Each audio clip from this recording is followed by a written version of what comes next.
मेरा जीवन, इनके लेखक है प्रेमचंद। और यह आत्मगत है।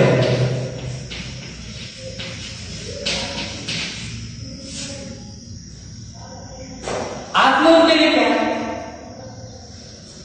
किसी का जीवन चरित्र हो, वो स्वयं लिखता हो, उसे कहते हैं आत्मरथ। प्रेमचंद ने मेरा जीवन यह आत्मरथ लिखा है। हिंदी साहित्य जगत में प्रेमचंद का सबसे अग्रसर नाम लिया जाता है। प्रेमचंद का जन्म 31 जुलाई 1880 में वाराणसी के पास लपही गांव में प्रेमचंद का जन्म हुआ है। प्रेमचंद अपने जीवन में लगभग 300 कहानियां लिखा है, 11 उपन्यास लिखे हैं, 2 नाटक लिखा है। और प्रेमचंद का प्रसिद्ध उपन्यास गोदान है। गोदान हिंदी साहित्य क्षेत्र में तो प्रसिद्ध है, इससे अलावा भी विश्व साहित्य में भी प्रेमचंद का उपन्यास गोदान को सर्वश्रेष्ठ माना जाता है। प्रेमचंद ने मेरा जीवन इस आत्मरूप में बता दिया है। मेरा जीवन एक समान समतल मैदान जैसा है। उस मैदान में कई गड्ढे हैं, कई गड्ढे हैं, और कहे सुख है और कहे दुख है। इसी के बारे में यहां पर बता दी गई है। प्रेमचंद एक मध्यवर्गीय परिवार में है। प्रेमचंद के पिताजी एक पोस्ट ऑफिस में क्लर्क था। घर में माताजी मरीज है, घर में बड़ी बहन है और प्रेमचंद है। प्रेमचंद जब 9वीं कक्षा में पढ़ाई कर रहा था तब प्रेमचंद के पिताजी ने उनका विवाह किया था। जब प्रेमचंद 9वीं कक्षा में था तब प्रेमचंद के पिताजी ने प्रेमचंद का विवाह किया है। और 1 साल के भीतर ही प्रेमचंद के पिताजी गुजर गए। तब प्रेमचंद कह रहा था, एक तो मेरे पिताजी गुजर गए और मुझे खड्डे में धकेल दिया, क्योंकि उनकी परिस्थिति ऐसी थी, उनकी परिवार उनके पिताजी के ऊपर था। मगर जो मेहनत करने वाला व्यक्ति ही गुजर जाता है और गुजरने के बाद सारी जिम्मेदारी यहां पर प्रेमचंद के ऊपर आता है। प्रेमचंद समस्या में आ गया था। एक 9वीं कक्षा में पढ़ाई करने वाला व्यक्ति सारा जिम्मेदारी कैसा ले सकता है? मगर जब 9वीं कक्षा पढ़ने वाला लड़का प्रेमचंद के ऊपर ही सारा जिम्मेदारी आ चुकी है। घर में मां मरीज है, बड़ी बहन है, प्रेमचंद की पत्नी है और प्रेमचंद 4 लोगों का जीवन यहां पर प्रेमचंद के ऊपर आ चुका है। मगर प्रेमचंद हार माना नहीं है। एक 9वीं कक्षा का लड़का सुबह 8 बजे निकलता है, क्विज स्कूल में पढ़ाई करता है और अपने घर आने के लिए शाम के 8 बज जाते हैं। क्योंकि परिस्थिति ऐसी थी, सब प्रेमचंद के ऊपर था और वहां पर प्रेमचंद पढ़ाई के साथ साथ पढ़ाई करता था और वहां पर एक साहब के बच्चों को पढ़ाता था। वहां महीना 2 रुपए मिलते थे और वही पैसा से अपना परिवार चलाने का प्रयास करता था। प्रेमचंद यहां पर मैट्रिकुलेशन यानी 10वीं पास हुआ है। मगर वहां पर प्रेमचंद 10वीं परीक्षा पास हुआ है, मगर वो 10वीं परीक्षा सेकंड डिवीजन में पास हुआ है। जब इंटरमीडिएट के लिए उसे प्रवेश पाना है तो वहां पर जो अव्वल नंबर है, फर्स्ट डिवीजन में पास हुआ है, ऐसे ही बच्चों को वहां पर फ्री यानी मुनाफा था, यानी फीस नहीं था। मगर लड़का को यहाँ पर फीस चाहिए इंटरमीडिएट के लिए, मगर वहां पर पैसा नहीं था। प्रेमचंद परेशान था कि एडमिशन कहाँ करना चाहिए। जहां भी जाए वहां पर पैसा लग रहा था, सेकंड डिवीजन लग रहा था। मगर प्रेमचंद ने एक नया कॉलेज स्थापना हुआ था, हिंदू कॉलेज। एक हिंदू कॉलेज नया स्थापित हुआ था। वहां के प्रिंसिपल के पास गए थे। वहां के प्रिंसिपल थे मिस्टर रिचर्डसन।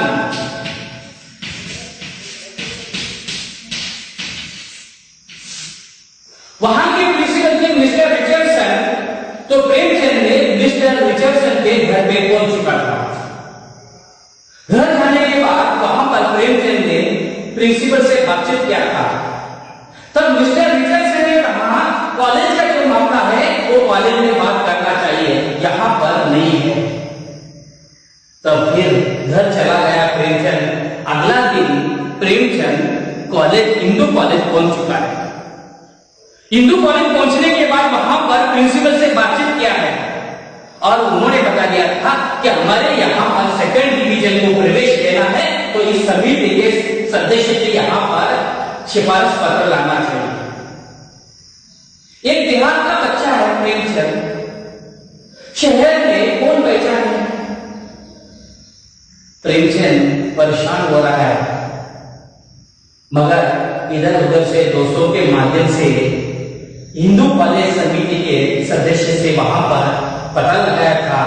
वहां पर ठाकुर इंद्रनारायण सिंह की यहां पर गया था। ठाकुर इंद्रनारायण सिंह से बातचीत किया है। प्रेमचंद ने अपना सारा वृत्तांत बता दिया था और बताने के बाद वहां पर ठाकुर इंद्रनारायण सिंह ने वहां पर प्रेमचंद को एक सिफारिश पत्र दिया था कि प्रवेश देने के लिए। प्रेमचंद खुशी खुशी से वो पत्र लिया और पत्र लेकर घर चला गया। और घर जाने के बाद वहां पर प्रेमचंद को उसी रात से ज्वर की बीमारी, बुखार की बीमारी आई थी। ज्वर की बीमारी आ गई थी। लगभग प्रेमचंद 1 महीना परेशान था। लगभग प्रेमचंद 1 महीना परेशान था। कहीं हकीम के पास दिखाए थे, फिर भी वहां पर असर हुआ नहीं। उनके पड़ोस में रहने वाले एक बाबा ने जड़ी बूटी की दवा किया है और दवा देने के बाद 7 घंटे में ही प्रेमचंद की बुखार कम हो गई है। और प्रेमचंद ने वो बाबा के पास गया, बाबा आप जो मुझे दवा दिए जड़ी बूटी का, उसका दवा मुझे बताइए कौन सी दवा है। ए बेटा, वो दवा जो मैं बताऊंगा ना, उसका असर लोगों के ऊपर रह सकता नहीं है। तो ठीक है, प्रेमचंद ने वो भूल गया और अगला दिन प्रवेश पाने के लिए यहाँ पर हिंदू कॉलेज चला गया। हिंदू कॉलेज पर चला गया, वहां पर मिस्टर रिचर्डसन से बातचीत किया है, सिफारिश पत्र दिखा दिया। सिफारिश पत्र दिखाने के बाद वहां पर प्रिंसिपल ने कहा, अरे 1 महीना क्या किया अभी तक। तब प्रेमचंद सोच रहा है, मैं ज्वर की बीमारी बता दिया तो यहाँ पर प्रिंसिपल मानने के लिए। उन्होंने कहा, सर मुझे दिल की धड़कन की यानी हार्ट की बीमारी थी, उसी कारण से यहाँ पर मैं आ सका नहीं महीना। प्रिंसिपल ने प्रेमचंद को देख रहा है, बेटा अभी तबियत कैसा है। तब प्रेमचंद ने कहा, अभी ठीक है। उन्होंने यहाँ पर मिस्टर रिचर्डसन ने प्रेमचंद को एक प्रवेश फॉर्म दिया है। वो कहा, ये प्रवेश फॉर्म भर के लाओ। तो वहां पर प्रेमचंद ने प्रवेश फॉर्म लिया है। वो फॉर्म लेके ऐसे जो तासिका थी वो तासिका में बैठ देता है और वहां पर उनकी योग्यता जांचने का है। उसके बाद वहां पर वो लिखकर प्रवेश फॉर्म प्रिंसिपल के पास जमा करना चाहिए।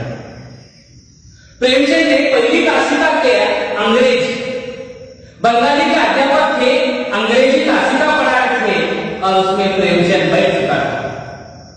तासिका होने के बाद बंगाली के अध्यापक ने बच्चों से सवाल जवाब पूछा है और सवाल जवाब पूछने के बाद और प्रेमचंद को सवाल पूछा पूछा है, प्रेमचंद ने जवाब दे दिया है और देने के बाद उस फॉर्म के ऊपर उन्होंने लिखा है संतोषजनक। दूसरी तासिका की प्रेमचंद की बीज गणित की, प्रेमचंद ने दूसरी तासिका में कौन सी बात है, बीज गणित की, और वहां पर बीज गणित की तासिका में वहां पर प्रेमचंद पहुंच चुका है। मगर प्रेमचंद के लिए बीज गणित की तासिका एक प्रकार की गौरी शंकर चोटी जैसा है, क्योंकि प्रेमचंद के लिए बीज गणित कठिन विषय था। वो बंगाली का अध्यापक ने बीज गणित पढ़ाया था और पढ़ने के बाद सवाल जवाब हो चुका है। सवाल जवाब होने के बाद वहां पर प्रेमचंद को कई सवाल पूछा है और सवाल पूछने के बाद वहां पर प्रेमचंद को सवाल का जवाब आया नहीं है। तो बीज गणित के अध्यापक ने असंतोषजनक ऐसा लिखा है। जब असंतोषजनक लिखने के बाद वो फॉर्म को प्रेमचंद ने अपने जेब में रखा है, फिर से अपना घर चला गया है नाराज से, क्योंकि हिंदू कॉलेज में जो प्रवेश लेना था तो वहां पर मिल सकता ही नहीं है। उसी कारण से प्रेमचंद चिंतित था। कई दिन गांव में बिताया है और उसके बाद प्रेमचंद ने तय किया है अभी शहर में आकर गणित सुधारना करना चाहिए। इसी कारण के साथ वहां पर शहर में आ गया है, गणित पढ़ाई कर रहा है। उसी के साथ साथ शहर में एक वकील साहब के बच्चों को पढ़ाता था। वकील साहब ने महीना उसे 5 रुपए देता था और उसी के साथ वहां पर 5 रुपए के साथ अपना परिवार बिताने का प्रयास करता था। स्वयं के लिए 2 रुपए रखते थे और 3 रुपए अपना गांव भेजता था। हर महीना 5 रुपए मिलता था और 5 रुपए की शौक से पूरा परिवार चल रहा था। मगर लगभग ऐसा ही चला है। जाड़े के दिन थे और जाड़े के दिनों में वहां पर प्रेमचंद के पास एक भी पैसा नहीं था। प्रेमचंद को चिंतित हुआ था, अभी मेरे पास पैसा नहीं है। तो प्रेमचंद ने पुरानी किताब लिया है और पुरानी किताब लेकर वहां पर दुकान के यहां पर चला गया है वो बिकने के लिए। 2 रुपए का किताब था, दुकानदार से सौदा हुआ है 1 रुपए में और वहां पर 1 रुपए में किताब दे रहा है प्रेमचंद। जब वहां पर सीढ़ियों से उतरते समय एक बड़ा मूंछ वाला आदमी प्रेमचंद से बातचीत कर रहा है। आप क्या करते हैं? जी हां, पढ़ाई तो करना चाहता हूं मगर कभी प्रवेश लिया नहीं है। आप मैट्रिकुलेशन पास है? प्रेमचंद ने कहा जी हां पास हूं। हमारे स्कूल में आप नौकरी कर सकते हैं? तो प्रेमचंद ने कहा तुरंत हाँ। वो बड़ा मूंछ वाला अध्यापक था, उन्होंने कहा मैं महीना 18 रुपए यहां पर देता हूं। 18 रुपए कहां पर देता हूं ऐसा यहां पर उन्होंने बता दिया। तनख्वाह महीना 18 रुपए देता। तो प्रेमचंद ने हाँ कर दिया। हाँ कहने के बाद दूसरे दिन से प्रेमचंद ने यहां पर बच्चों को पढ़ाने के लिए स्कूल पहुंच चुका है। और पहुंचने के बाद प्रेमचंद साहित्य भी लिखना शुरुआत किया है। प्रेमचंद 1902 में पहला उपन्यास लिखा है। 1907 में कहानी संग्रह लिखा है। संसार में सबसे बड़ा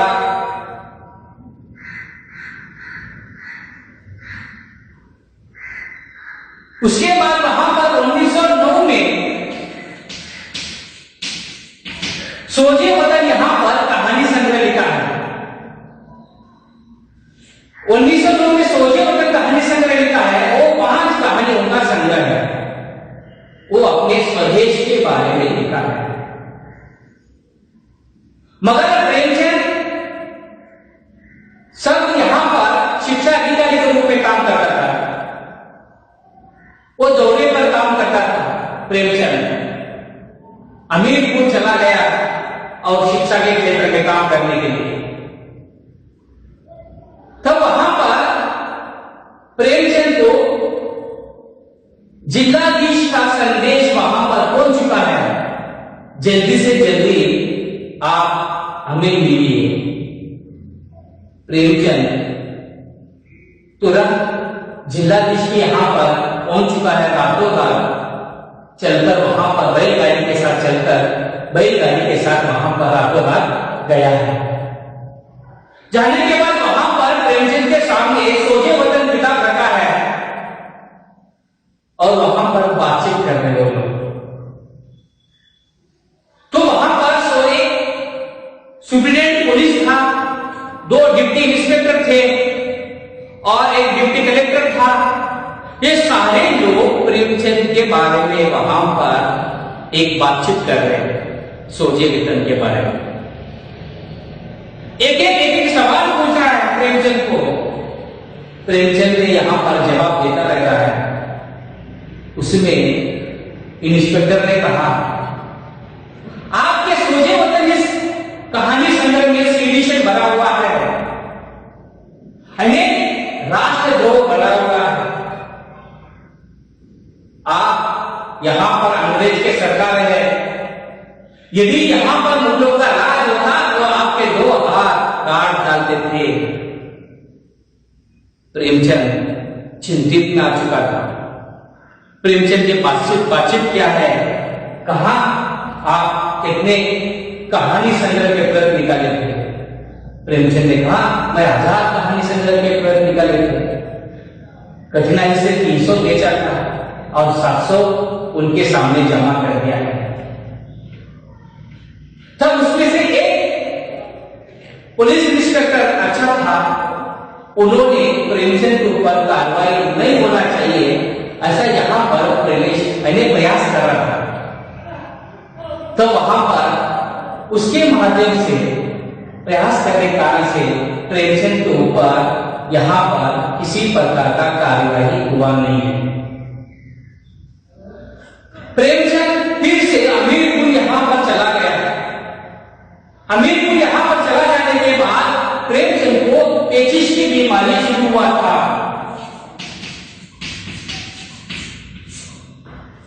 प्रेमचंद को पेचिश की बीमारी शुरू हुआ था। पेट दर्द देता है, सर दर्द देता है, भूख लगना नहीं है, उल्टी होना, ऐसे कई समस्या है वहां पर प्रेमचंद को लगा है। प्रेमचंद बहुत चिंतित में आ चुका था, अभी क्या करना है क्या नहीं है। और प्रेमचंद ने दौरे की नौकरी छोड़ दिया है, फिर से अपने यहां पर हाई स्कूल में ज्वाइन हुआ है। प्रेमचंद तो परेशान था बीमारी से, कहीं हकीम के दिखाए, मगर वहां पर प्रेमचंद की बीमारी कम हुआ नहीं है, पेचिश की बीमारी। बहुत चिंतित था, चिंतित होने के कारण से वहां पर प्रेमचंद 20 साल की नौकरी उन्होंने इस्तीफा दे दिया है। 1921